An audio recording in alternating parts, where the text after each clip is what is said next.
भगवद गीता स्वयं भगवान श्री कृष्ण की वाणी है। भगवद गीता रूपी औषधि का सेवन करके मनुष्य जन्म जन्मांतर के चक्रव्यूह से मुक्त होकर अंतो गत्वा परब्रह्म पूर्ण पुरुषोत्तम परमात्मा श्री कृष्ण के परम धाम गोलोक को प्राप्त करते हैं। श्रीमद् भगवद गीता कोई पुस्तक नहीं है। इसे पुस्तक कह देना हमारी मूर्खता होगी। गीता तो स्वयं भगवान श्री कृष्ण का ही स्वरूप है। गीता के हर एक श्लोक तथा उनके अर्थों में भगवान श्री कृष्ण स्वयं समाये हुए हैं। गीता के वचनों को जो कोई भी प्राणी श्रद्धापूर्वक श्रवण करेगा या इनका पाठ करेगा वो समस्त भवबंधनों से मुक्त हो जाएगा। गीता के अनुसरण करता इस लोक में परम शाश्वत शांति प्राप्त करता ही है, साथ ही अंतो गत्वा परलोक को भी प्राप्त करता है। श्रीमद् भगवद गीता हम समस्त मानव जाति की कल्याणार्थ ही भगवान ने हमें प्रदान की है। श्रीमद् भगवद गीता हमें जीवन जीने की राह सिखाती है। हमें झूठ नहीं बोलना चाहिए, चोरी नहीं करनी चाहिए, किसी को पीड़ा नहीं पहुंचानी चाहिए, जीवों पर दया करनी चाहिए, माता पिता और बुजुर्गों का आदर करना चाहिए।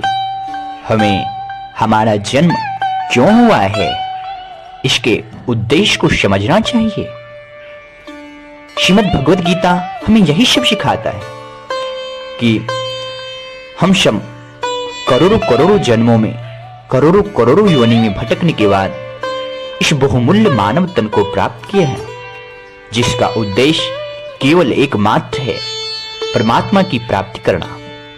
गीता हमें सिखाती है कि संसार में जो कुछ भी है वो सब नश्वर है, सब क्षणभंगुर है, सब एक दिन मिट जाएंगे। संसार में जितने नाते हैं, रिश्ते हैं, वो सब स्वप्न के समान है।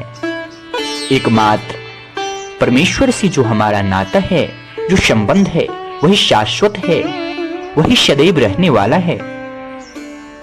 परमात्मा हमारे अपने हैं। यह शरीर नश्वर है, यह शरीर भी हमारा अपना नहीं है।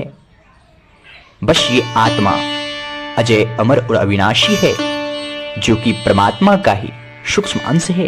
इसलिए इस आत्मा को पहचानो, अपने आप को, खुद को पहचानो। गीता हमें सिखाती है कि मनुष्य को अपने क्रोध पर नियंत्रण रखना चाहिए, अपने मन को वश में रखना चाहिए। हमें नित्य निरंतर अपने मन को परमात्मा की भक्ति में लगाना चाहिए। तन मन कर्म वचन हर तरह से परमात्मा की प्राप्ति का कार्य करना चाहिए। गीता हमें सिखाती है कि संसार में जो कुछ भी हो रहा है, तुम जो कुछ भी देख सकते हो, छू सकते हो, चख सकते हो, अनुभव कर सकते हो, वो सब परमात्मा ने बनाया है। सब में परमात्मा है, सृष्टि के कण कण में परमात्मा है। सब में परमात्मा को निहारो तो जैसा कर्म करेगा वैसा फल पाएगा। इसलिए सदैव अच्छे कर्म करो, परमात्मा की भक्ति में अपने आप को तल्लीन करो। श्री कृष्ण ने हमें गीता में यह भी बताया है कि मनुष्य चाहे जितना भी बड़ा पापी हो, चाहे बहुत बड़ा अत्याचारी हो, दुष्ट हो, फिर भी अगर वो सच्चे भाव से, सच्चे समर्पण भाव से प्रभु की शरण में आ जाते हैं तो श्री कृष्ण उन्हें समस्त पापों का मैल धोकर गोद उठा लेते हैं। बस एक बार जीव प्रभु की शरण में आकर तो देखे। श्री कृष्ण ने गीता में हमें बताया है कि मेरे भक्त जिस प्रकार से मेरी भक्ति करता है, मैं भी उसी तरह उनकी भक्ति करता हूं। श्री कृष्ण गीता में हमें कहते हैं कि मैं ये नहीं देखता कि मेरे भक्त मुझे क्या अर्पण किया है, फूल पत्र पुष्प दीप धूप, जो कुछ भी मुझे अर्पण किया जाता है उसे मैं प्रेम सहित खाता हूं, परंतु मुझे ये सारे चढ़ावे नहीं चाहिए। मुझे मेवा मिष्ठान का भोग भी नहीं चाहिए। मुझे तो बस श्रद्धा और भक्ति में शनी हुई एकमात्र आंसू ही, एक बूंद आंसू ही मिल जाए, उसे ही पीकर पेट भर लेता हूं। श्री कृष्ण प्रेम के भूखे हैं। श्री कृष्ण ने कहा है कि मैं ये देखता हूं कि मेरे भक्तों में मेरी प्राप्ति के लिए व्याकुलता कितनी है, उनके नयनों में मेरे लिए प्रेम कितना है। बस श्री कृष्ण गीता में हमें जीवन जीने की विभिन्न राह बतलाई है, परमात्मा की प्राप्ति के विभिन्न मार्ग बतलाए हैं।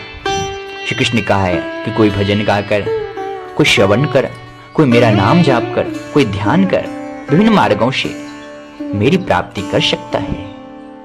इसके लिए उन्हें चाहिए कि वो गीता के इन उपदेशों का पालन करें।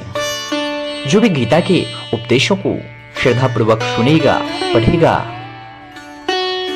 या आदरपूर्वक गीता की पूजा आराधना भी करेगा, उन्हें आत्मा में, उनके अंतर्मन में धीरे धीरे मुझ अंतर्यामी परमात्मा का आभास होने लगेगा। वो मुझे प्राप्त कर सकेगा।